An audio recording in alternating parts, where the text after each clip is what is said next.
Bueno, pues buenos días a todos. Muchas gracias por asistir a este webinar. Vamos a ir empezando ya.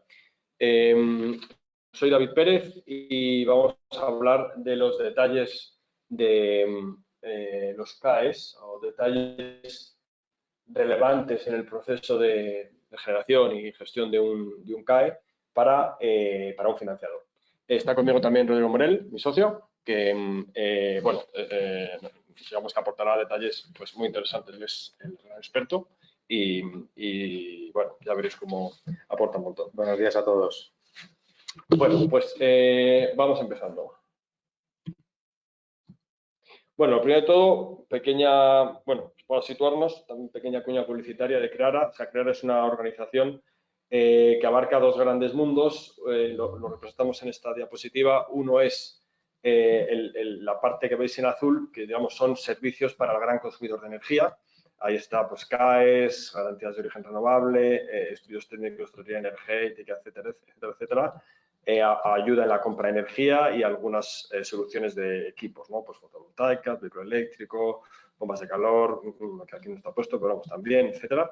Y luego el mundo de otros agentes del sector energético, dentro al cual se enfoca este webinar de hoy, dentro del que estáis pues, vosotros, que sois principalmente financiadores, ¿no? Promotores, y ahí estaría pues todos los servicios de due diligence técnica, due diligence de negocio, estudio de mercado, digamos, apoyo en todos los procesos de inversión, financiación, M&A, etcétera, ¿no? Todo como expertos, digamos, del sector de la energía. Bueno, y dentro de ahí, pues, de los servicios de consultoría que llamamos, pues tenemos esta consultoría estratégica o económica, análisis de mercado, estrategia del mercado, etcétera, etcétera.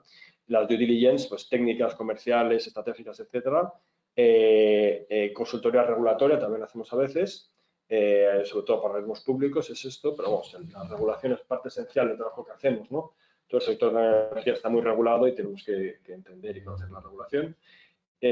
Principalmente, bueno, más servicios, pero bueno, yo creo que vosotros estaréis más centrados en lo que he comentado. Y todo dentro del mundo de la energía y de la nueva energía, ¿no? No solo tecnologías de generación, también de eficiencia energética o incluso de mercado de energía en general, ¿no? Muy bien, pues vamos a empezar con los CAEs. Bueno, proceso de generación de CAEs. A ver, en general, entiendo que todos los que estamos aquí sabemos lo que es un CAE y sabemos cómo funciona exactamente. Pero bueno, por refrescar, digamos que es un sistema que se organiza entre empresas que consiguen ahorros y sujetos obligados, que son esencialmente comercializadoras de electricidad, gas o petróleo, digamos gasolina, gasoil, etcétera, y que tienen que comprar CAEs para aportar al Fondo Nacional de Eficiencia Energética, ¿no? Y el gobierno, digamos, es el que regula todo. Es un sistema que es estable, previsible y ágil. Y esto para el proceso de financiación es muy importante. Es estable porque no es una subvención. Es decir, esto es dinero privado que va a un sujeto privado. Es la eléctrica o la petrolera el que paga este dinero. O sea, no depende de los presupuestos o de la partida presupuestaria de un organismo público. Esto es muy importante porque lo hace mucho más ágil, que es la tercera característica que menciono aquí, ¿no? Digamos que en pocas semanas se puede recibir el dinero de un CAE, de una medida, siempre que esté implantada ya, por supuesto. Luego digo también, es previsible, bueno, porque el sistema está montado para que en cuanto la medida de ahorro energético esté implantada, se lleve a cabo el proceso de emisión del CAE y enseguida se pueda vender ese CAE, se pueda monetizar, ¿no? Esto para un proceso de financiación, pues claro, es muy importante porque nos da certeza sobre el flujo de caja. En general, tenemos la parte de la demanda, que están los sujetos obligados, como digo, las eléctricas, gasistas, petroleras, y los sujetos delegados, ¿no? Los sujetos delegados es una figura que incluye, se recoge en la regulación, y para lo cual algunas empresas pueden habilitarse, ¿no? Hay que reunir ciertos requisitos, no todo el mundo puede ser sujeto delegado. En España habrá pues unas 30 o 50 empresas como sujeto delegado. Creara fue la quinta empresa de España en acreditarse como sujeto delegado. Por otro lado, la oferta, como digo, la ponen los consumidores, ya sean usuarios finales, personas privadas, individuales, como todos nosotros, o empresas, ¿no? o instituciones, también puede ser. Por supuesto, ahí puede haber un intermediario que sea alguien, digamos, que recoja muchos consumos pequeños, muchos ahorros pequeños y que canalicen ese ahorro a un sujeto delegado o a un sujeto obligado, que es una figura que tiene su importancia y luego hablaremos. Por supuesto, todo está regulado por principalmente el Ministerio y las comunidades autónomas, las consejerías de energía o de industria, también tienen un papel muy importante. Y lo que sucede es que hay los CAEs suponen una unión, un puente, una relación entre la demanda y la oferta, ¿no? Uno vende CAEs y el otro paga esos CAEs, ¿no? Entonces, el ofertante, la empresa que ha ahorrado la cantidad de energía que sea, pues recibe dinero por ese CAE que se vende al sujeto obligado o al sujeto delegado. Este diagrama, quizá lo conocéis, creo que el Ministerio lo usó algunas veces. Y no me voy a parar mucho porque es que yo creo que lo conocéis todos, es una cosa que todos entendemos, ¿no? Es el ITER, o sea, el camino que recorre un CAE desde que nace hasta que se monetiza. Y aquí a la izquierda tenéis los sujetos que participan en todo el proceso. Hemos marcado en rojo la parte del sujeto delegado, pues porque crear hasta ahí, ¿no? Siempre que sea sujeto delegado. De verdad que nosotros como asesor podríamos trabajar como asesor de un financiador durante el proceso o verificando o revisando sin necesariamente tomar parte en todo este proceso, no ser una figura implicada, sino como puros consultores, ¿no? Pero bueno, entonces tenemos la ejecución de la medida de ahorro energético, la que sea, ¿no? El ahorro. Ahí típicamente es la persona, o sea, la empresa, el que ahorra, firmaría un acuerdo, un convenio pues con un sujeto delegado o con un sujeto obligado, se ejecuta tal ahorro y luego, una vez que está ejecutado, pues se tiene que hacer un expediente CAE. Es decir, y esto es bueno, pues un dossier con información que se tiene que preparar para enviar al verificador, que es quien verifica que los ahorros que se han medido sean correctos. Una vez que eso está listo y que tenemos el OK del verificador, pues se solicita al CAE ya a la administración, ¿no? Ahí pues tiene que ir a la administración regional y luego a la administración, bueno, digamos que la administración regional realmente es quien da el OK y el ministerio pues simplemente lleva el registro, el ministerio no suele poner pegas, es la comunidad autónoma la que eventualmente podría, bueno, hacer comentarios o pedir cambios o incluso llegar a rechazar el CAE, ¿no? Y una vez que eso está listo, pues el CAE se emite y ahí ya se puede vender, liquidar, lo que sea, ¿no? Como veis, hemos puesto aquí abajo el tiempo que duran algunos de estos pasos. Como veis, aquí esto es para CAEs con los que van por fichas, ¿no? No es para actuaciones singulares. Pero bueno, como veis, son plazos bastante cortos, ¿no? En un proceso de obtención de una subvención pública, típicamente, pues se te pueden ir muchos meses o años. Cuando esto, pues en unos pocos meses, digamos, 2, 3 meses, digamos que uno puede tener el dinero en la cuenta, ¿no? Bueno, esto es un detalle un poco mayor de un proceso específico con el que pasamos hace unos meses. Esto es sustitución de una caldera de combustión por una bomba de calor. Como veis, en total el proceso ha tardado 9 semanas, ¿no? Me parece un plazo súper razonable y una vez más, en un proceso de financiación, digamos que entra dentro de los tiempos en los que se mueve un proceso así, ¿no? Vale, mercado. A ver, en general, lo que anuncia este mecanismo CAE es un mercado, la verdad es que prometedor. Esto que tenéis a la izquierda son los objetivos que marca la norma. Aquí lo tenemos en rojo, lo tenemos en millones de euros. Estos son cifras anuales, no son cifras acumuladas, muy importante. Y a la derecha, en la escala azul, digamos, están los objetivos de energía, ¿no? Es decir, todo esto es teórico, es lo que se prevé, y la equivalencia financiera, digamos, en euros, de esos ahorros previstos, ¿no? Como veis, los números son crecientes y aquí lo que se prevé, luego puede ser más o menos, es que en el año 2026 el mercado mueva pues 1.600, 1.700 millones de euros anuales, ¿no? Es una cifra muy importante. Es verdad que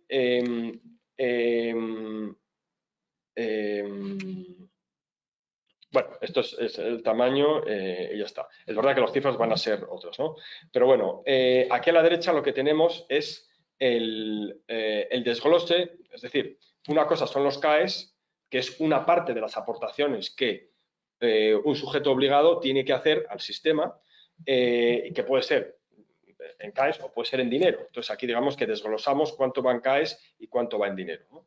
Entonces aquí tenemos bueno, hemos hecho aquí una equivalencia financiera que es, por supuesto, estimada, es decir, cuánto dinero vale cada CAE, ¿no? Cada megavatio hora de CAE.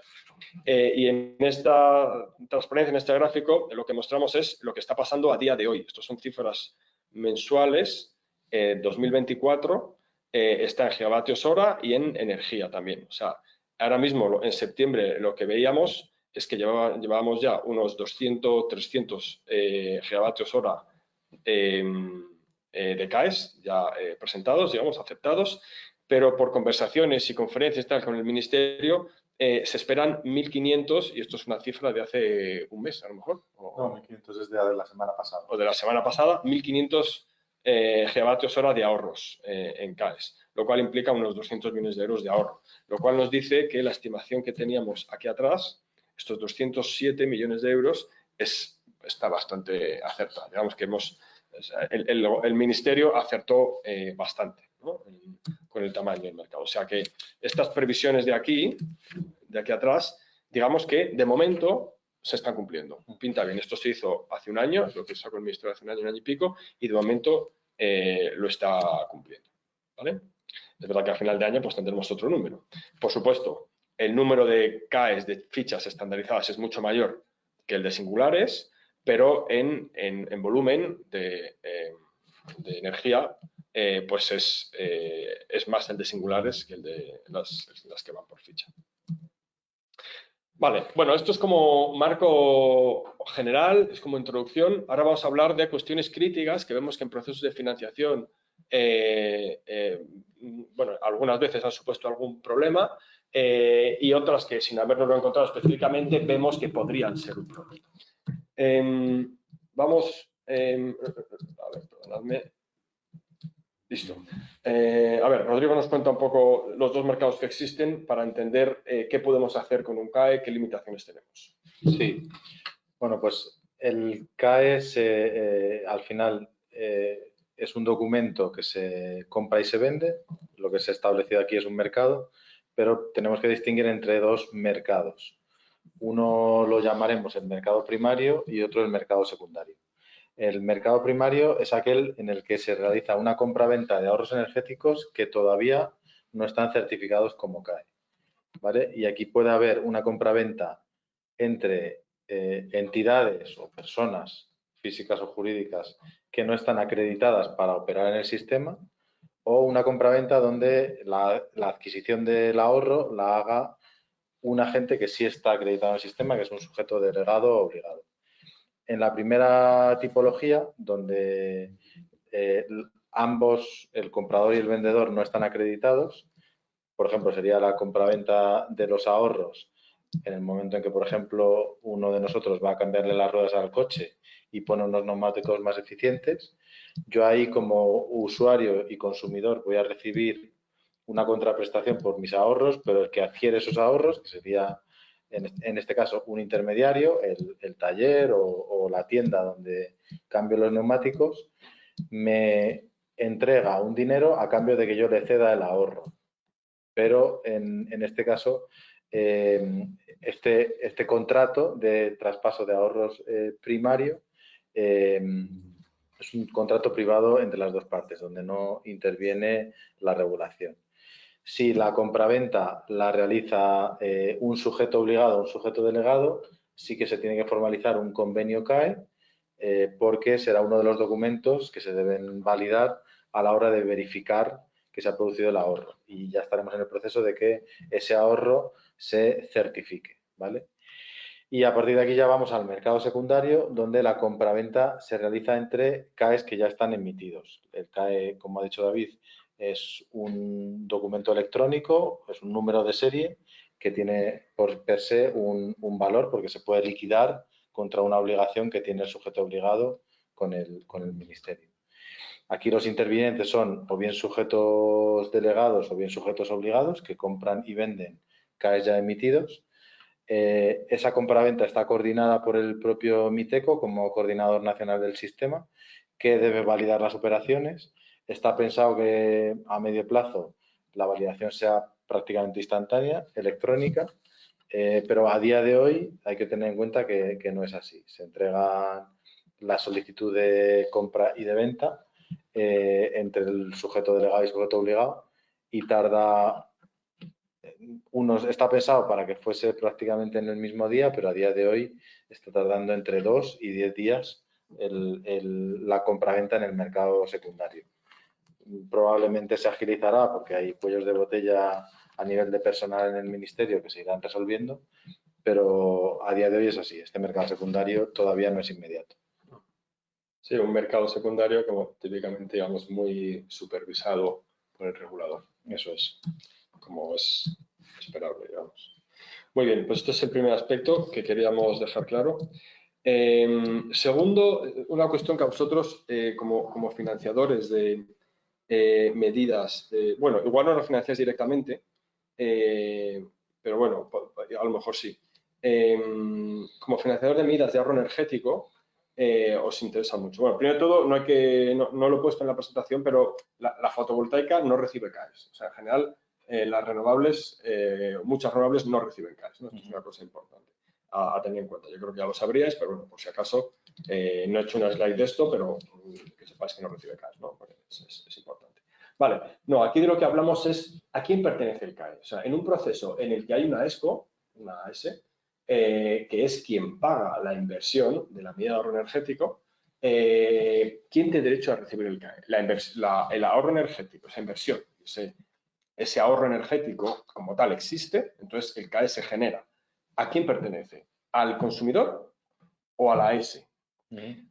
O a la ESCO, ¿no? O al financiador, ¿no? Al final, el que aporte el leasing, por ejemplo, del equipo.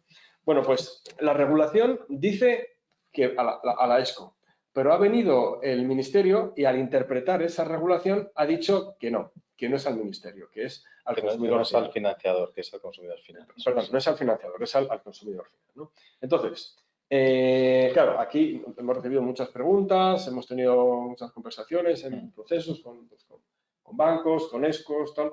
Y bueno, el Ministerio dice que es así y ya está. O sea, aquí eventualmente se podría, no sé, alguien podría, no sé, poner una demanda por este asunto y al final se gana, porque todo el mundo sabe que la regulación va por delante y pesa más que un organismo público, ¿no?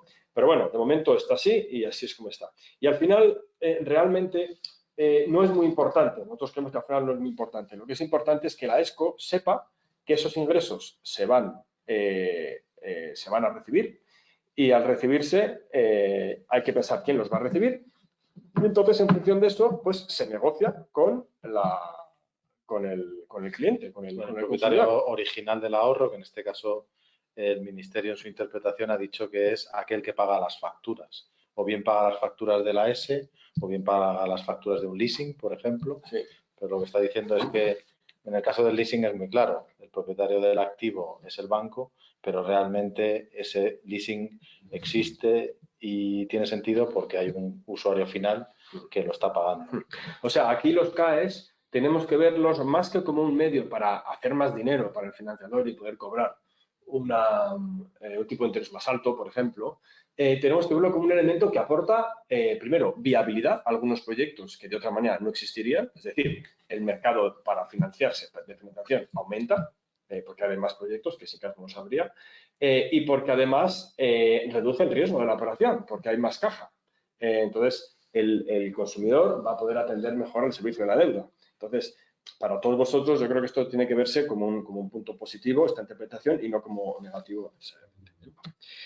Vale, pequeñas actuaciones. También creo que es muy relevante para un financiador. O sea, muchas veces vemos, muchos de nuestros clientes, en vez de financiar un proyecto grande, financian una cartera de proyectos, ¿no? Un conjunto de proyectos más o menos pequeños, pero que cuando los juntan, pues sale algo muy interesante, algo que puede entrar pues, en un project finance o en una financiación estructurada que de otra manera, si fuera más pequeño, pues no sería posible, ¿no? El proyecto no podría pagar pues las tarifas de consultores como nosotros o abogados o tal, ¿no? Entonces, lo que se puede hacer con los CAEs es agrupar, ¿eh? O sea, el tamaño mínimo de un CAE son 30 megavatios hora, entonces... A la hora de hacer la solicitud al ministerio, el proceso de verificación no hay límite, pero a la hora de hacer la solicitud el límite es 30 megavatios El límite hora. por abajo es 30 megavatios hora. Entonces, hay veces que hace falta juntar. Entonces, y es más, se podría juntar una cartera y hacer, no sé, 200 megavatios hora o lo que sea, ¿no? La única limitación que tienes 5G. para agrupar es que sean en la misma comunidad autónoma y ejecutados en el mismo año. Eso, lo marco aquí. Mínimo 15 actuaciones, o sea, el límite, el número máximo tiene que ser 15, eso sí es importante. O sea, por debajo un CAE no puede tener, una actuación no puede tener menos de 30 megavatios hora. Quiero decir, una actuación no. Cuando se sube a la plataforma, ¿no? Puedes juntar hasta 15 actuaciones, tiene que ser el mismo sujeto delegado u obligado el que esté gestionando el proceso y tiene que ser el mismo año y la misma comunidad autónoma. Esas son las limitaciones. Y en las actuaciones singulares tienen que formar parte del mismo emplazamiento, ¿no? Entonces, aquí esto pues añade un poco de flexibilidad, es una idea buena y entonces, bueno, pues da la posibilidad de cuando una actuación sea pequeña, tal, pues se puede a lo mejor buscar un sujeto delegado en la comunidad autónoma que pueda juntar con más actuaciones o se puede eventualmente esperar a que lleguen nuevos proyectos o se puede esperar a que salgan nuevas fichas. A veces van saliendo fichas nuevas y una actuación que antes era singular, pues ahora a lo mejor a cabo de unos meses pues existe una ficha en la que lo podéis meter, ¿no? Vale. La preverificación, Rodrigo, cuéntanos. Esto me parece muy interesante para un financiador porque da certidumbre, da un poquito más de tranquilidad sobre que el CAE vaya a salir bien, ¿no? Eso es. Pues esto es un punto que se ha añadido en la regulación del sistema CAES, que lo que te permite es que pensemos pues, en una industria o en un gran edificio terciario que quiere acometer una medida de eficiencia energética, que en principio es una medida que no está como tal contemplada en las fichas estandarizadas que están publicadas, no sé, un cambio de proceso o alguna actuación que se sale un poco de lo que son medidas estandarizadas y existen dudas razonables de que esto se pueda contabilizar como CAE, ¿no? Entonces, lo que ha planteado el regulador es que se pueda solicitar una preverificación. Ahí veis cómo estaría encajada en el proceso. Una empresa diseña una actuación de ahorro de energía que es singular, que no es estandarizada. Esto es importante. Y antes de ejecutarla, antes de pasar a ejecutarla y luego ya verificarla como con el esquema de fases que ha contado David antes, se plantea una preverificación. Esto es totalmente voluntario, o sea, no hay ninguna obligación para hacerlo y solo para proyectos singulares, es decir, que no entren en el encaje de fichas, con un ahorro previsto superior a 1 giga, ¿vale? Y entonces aquí tendríamos los 3 pasos que veis abajo. La solicitud de preverificación, la preverificación por parte de un verificador acreditado y la prevalidación de esta actuación por el Ministerio. En la solicitud de preverificación, lo que dice, que es un matiz importante, es que mientras que las verificaciones solo las pueden solicitar y contratar sujetos obligados o delegados, aquí la puede solicitar el propio promotor o incluso el inversor, ¿vale? Es decir, aquí hay más manga ancha, más libertad para que esta preverificación, la propia industria o incluso el banco la contrate y la solicite. Hay que entregar una memoria técnica y una memoria de metodología de cómo se pretende calcular el ahorro. Se contrata a un verificación que esté acreditado por ENAC para verificar proyectos CAES. Este verificador tendrá que ser diferente del que luego haga la verificación una vez ejecutada la actuación, ¿vale? y con la verificación favorable se envía el expediente al MITECO y el coordinador nacional está comprometido, según la normativa, a revisarla y hacer una prevalidación. Y lo que validará, como aquí no está ejecutado el proyecto, lo valida sobre el papel, ¿no? Entonces, básicamente valida dos cosas: que el proyecto es susceptible de recibir CAES y que la metodología de cálculo le parece correcta y es adecuada. Entonces, no nos da una garantía al 100% de que el proyecto vaya a salir, es decir, esta preverificación, digamos, que no es vinculante, porque el proyecto se tiene que ejecutar y se tiene que ejecutar correctamente, pero sí que nos da yo diría que nos elimina muchos riesgos para que luego el proyecto pueda recibir fondos CAE, ¿no? Entonces, por eso creemos que es un check muy interesante para proyectos de cierto volumen, sí, que tienen en su mano las entidades de financiación. Sí, sí, vale, proyectos de nueva construcción. Bueno, esto es relativamente sencillo, simplemente tener en cuenta, lo digo porque se nos ha dado alguna situación en la que alguien salga un chasco, ¿no? Los CAES es un mecanismo para apoyar el ahorro de energía, pero quiero decir, un consumo que ya existe se reduce o se elimina. No vale para construir una máquina nueva o un sistema de consumo de energía nuevo. O una ampliación de un proceso productivo. Una ampliación, o sea, cosas que antes no existían, ampliarlas o hacerlas de cero, aunque sean muy eficientes y totalmente limpias y tal, eso no lleva CAES. Esto es para ahorrar lo que ya existe. Incluso a nivel de, por ejemplo, rehabilitación, son bastante estrictos de si yo tengo un edificio antiguo con X metros cuadrados de superficie construida, los CAES me lo generan por la misma superficie construida. Toda la parte que amplíe, o yo que sé, que estoy cerrando un patio que ya existía, esa parte quedaría exenta, quedaría fuera. Vale, o sea, aquí hemos puesto un ejemplo de alumbrado público, pero bueno, es bastante, bueno, es simplemente un ejemplo.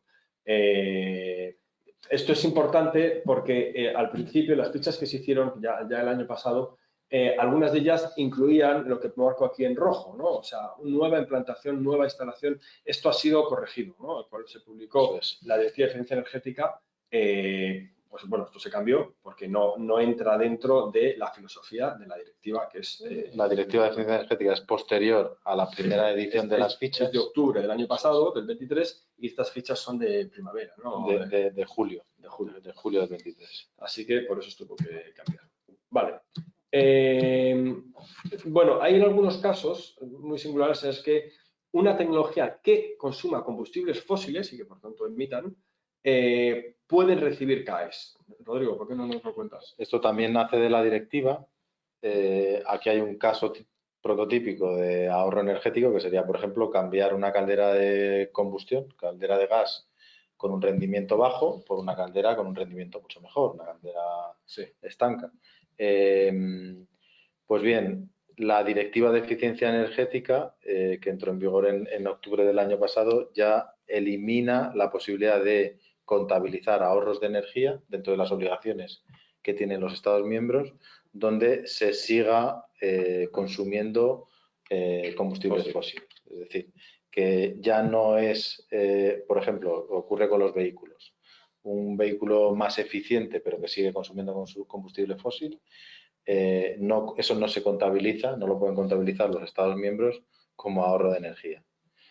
Pero hay una excepción muy relevante que es la industria, ¿vale? Entonces, esto el Ministerio está pendiente de regularlo algo más, pero por ahora nos está valiendo en los expedientes que preparamos el argumentarlo con estas excepciones que ya permitía la directiva, ¿no? Que es que en aquellos casos donde estoy implementando una medida de eficiencia energética que sigue utilizando combustibles fósiles, pero que no existe una alternativa viable, económicamente viable, que renuncie a los combustibles fósiles, es decir, por ejemplo, que utilice electricidad, pues puedo seguir adelante con esa medida y emplear CAES, ¿no? O sea, se generan CAES.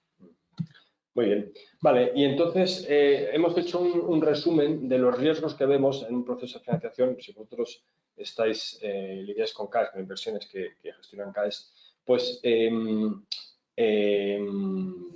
puesto aquí la lista de riesgos que vemos y les hemos puesto unos colores, bueno, un semáforo, ¿no? Para ver si es bueno, más acuciante, más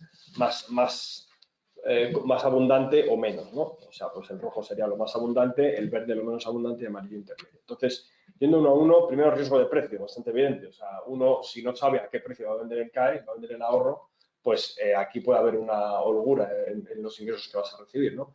Entonces, lo que hay que hacer es, digamos, tener el CAE vendido o apalabrado a un precio con pues, un sujeto obligado o un sujeto delegado, pues cuando uno cierra el plan de negocio, digamos, ¿no? El plan de inversión, ¿no?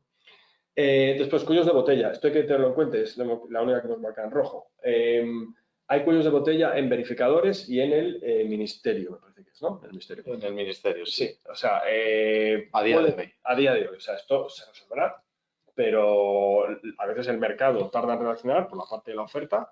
Si el ministerio se ve pues muy sobrepasado, mucha avalancha de peticiones que hay que verificar, pues puede tardar, uno pensaría que días y al final puede llevar semanas.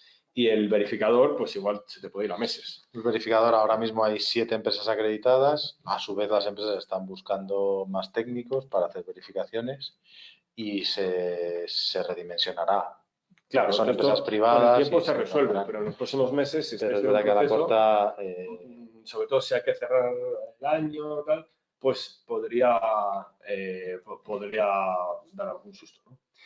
Después, menor ahorro del esperado. Bueno, puede ser que al final la medida ahorre menos de lo que uno tenía pensado, entonces esto, pues, por supuesto, es un CAE más pequeño. Para esto lo más importante es trabajar con gente que entienda la medida, que entienda los casos, las particulares de cada caso, no solo de cada tecnología, de cada medida de ahorro, sino de cada caso y eventualmente la preverificación, pues que hemos explicado antes, pues también es un instrumento, una herramienta muy buena para utilizar, ¿no? Cambio regulatorio. Bueno, esto lo hemos puesto en verde, yo diría es una cosa menor, pero bueno, podría ser que el sistema CAE llegase un momento en que el ministerio diga, oye, lo desmontamos, porque no ha funcionado, porque no me ha gustado, porque está habiendo fraude, por lo que sea. Y claro, a ver, no hay que olvidar que este es un mercado que nace de la regulación. O sea, esto no es como el que compra tomates, que todo el mundo necesita comer y entonces ahí la necesidad existe. La existencia de un certificado energético que valga existe siempre y cuando los sujetos delegados, los sujetos obligados tengan obligación de entregar CAEs a final de año a la administración. Si esto dejase de existir, pues el mercado moriría. pero es verdad que es una obligación europea para España No tiene cumplir pinta. objetivos De de momento no tiene ahorro. pinta. En España está funcionando muy bien, en otros países está funcionando muy bien. Sí. Y luego España esto lo tiene montado para el 2030, por lo menos. Al menos hasta 2030 y ya. Y luego, pues parece que también, pero bueno, ahí ya se verá, ¿no? Bueno, es un riesgo menor, pero está ahí. Después, verificación desfavorable. Pues oye, alguien puede ser que no pase la verificación. Esto la verdad es que la verificación tiene que ver, pues lo mismo, con trabajar con alguien que entienda y que haya hecho esto muchas veces y que sujetos delegados experimentados que ayuden a calcular los ahorros, incluso en proyectos complejos. Que tengan la experiencia. Y aquí, una vez más, la preverificación pues sirve, ¿no? Es muy útil. Costes imprevistos, o sea, hay algunas cositas, pues no solo el verificador, que puede haber otras, cuando uno mide, cuando uno tiene que comparar equipos de medida. Por ejemplo, en los proyectos que son muy diseminados, proyectos de multinacionales que tienen un montón de centros operativos y han implementado medidas que generan ahorros en muchos sitios. A la hora de verificar esos ahorros, los costes se pueden disparar, hay que ver qué remuneración se le puede pagar al ahorrador, etcétera. Vale, pues eso, una vez más, hay que trabajar con personas que tengan buena experiencia en casos similares o iguales, ¿no? Después, incompatibilidad con otras ayudas. O sea, si el proyecto ha recibido, la empresa ha recibido ayudas por ese proyecto, por esa medida de ahorro, puede ser y es relativamente frecuente, que no sea compatible con los CAEs, porque si no, digamos que se estaría En principio es que dando una ayuda doble. Ayudas que provengan del Fondo Nacional de Eficiencia Energética. Vale, entonces esto hay que ver cuáles sí y cuáles no, pero es una cosa a tener en cuenta porque también, bueno, pues uno se puede llevar un susto, ¿no? Nosotros tenemos clientes que han renunciado a algunas subvenciones para poder recibir CAEs. Sí. En el caso, por ejemplo, de los común. electrointensivos, hay una incompatibilidad también con medidas que hayan incorporado en su ruta hacia la eficiencia energética. Entonces, bueno, hay que tenerlo en cuenta. Vale. Y después, claro, minorar el precio del CAE por menor precio de la energía. O sea, pensar que muchos sujetos obligados son comercializadoras de gas, de electricidad, de gasóleo. Entonces, para ellos, lo que les conviene es decir, oye, yo te negocio la energía y el precio del CAE a la vez. Entonces, si haces conmigo el CAE a un precio bajo, el que sea, te dejo un poco más barato la energía que me compres, ¿no? La electricidad que me compres. Claro, eso yo huiría de ello y os recomiendo que huyáis de ello y que lo negociéis de manera separada. Lo mejor para esto es no negociar con un sujeto obligado directamente, sino con un sujeto delegado, porque el sujeto delegado no va a tener este interés. También porque al final, si no, digamos, estaríamos falseando lo que es el espíritu del sistema CAES, ¿no? Que es que haya ahorros de energía y que, se retribuya este ahorro como Dios manda, no tener un precio de la energía más barato, ¿no? Sería, digamos, lo contrario. Vale, pues esto yo creo que es como un pequeño decálogo, bueno, me salen aquí, que me salen 8, pero bueno, que podéis tener en cuenta porque os lo podéis encontrar, ¿no? Por último, bueno, una pequeña análisis o cuantificación de CAES para algunas tecnologías. Bueno, ya no hace falta, yo creo que todos lo sabéis, ¿no? Aquí en función de la tecnología, aquí digamos que el porcentaje de la inversión que cubre un CAE, pues depende del coste de la inversión, cuánto metáis de CAPEX y del ahorro que consiga esa inversión, esencialmente, y eso te da el porcentaje. Aquí he puesto 3 ejemplos: bomba de calor, que sustituye una caldera de gas, LEDs, y un economizador en una caldera, bueno, en una fábrica, en una industria. Aquí veis ahorros, pues digamos el CAE sobre la inversión, 27, 36 y 80%. Digamos que, a ver, tenemos el análisis para, no sé para cuántos CAEs, cuántos fichas CAEs, para muchos aquí hemos puesto unos cuantos, tenemos decenas, no sé cuántos. Y aquí, bueno, pues nos están saliendo, como veis, que el periodo de retorno, el payback, se reduce, pues, bueno, en los casos más favorables, 2 años o un poco más de 2 años, como veis en estos dos de aquí, que son sustitución de generadores de calor por bombas de calor, sustitución de calderas por aerotermia, ¿no? Por bombas de calor. Que lo reduce, el payback lo reduce pues de 5 años a 3 años o menos de 3 años, ¿no? Aquí hemos puesto, para estos casos, cuánto se disminuye sobre la inversión. Pues visto un 80%, 50%, 40%. Bueno, aquí cada caso es un poco un mundo, ¿no? Pero no solo cada tecnología, sino cada caso, porque puede haber singularidades, temas de aislamiento, de ahorros específicos, de recuperaciones, de recuperador de calor, etc. Pero esencialmente lo que tenemos que tener en cuenta es que puede haber algunos casos en los que el dinero que supone el CAE es superior incluso al CAPEX, superior a la inversión que uno hace. Y en algunos casos pues, puede ser incluso muy abultado. Esto es, bueno, supongo que todos os lo habréis encontrado.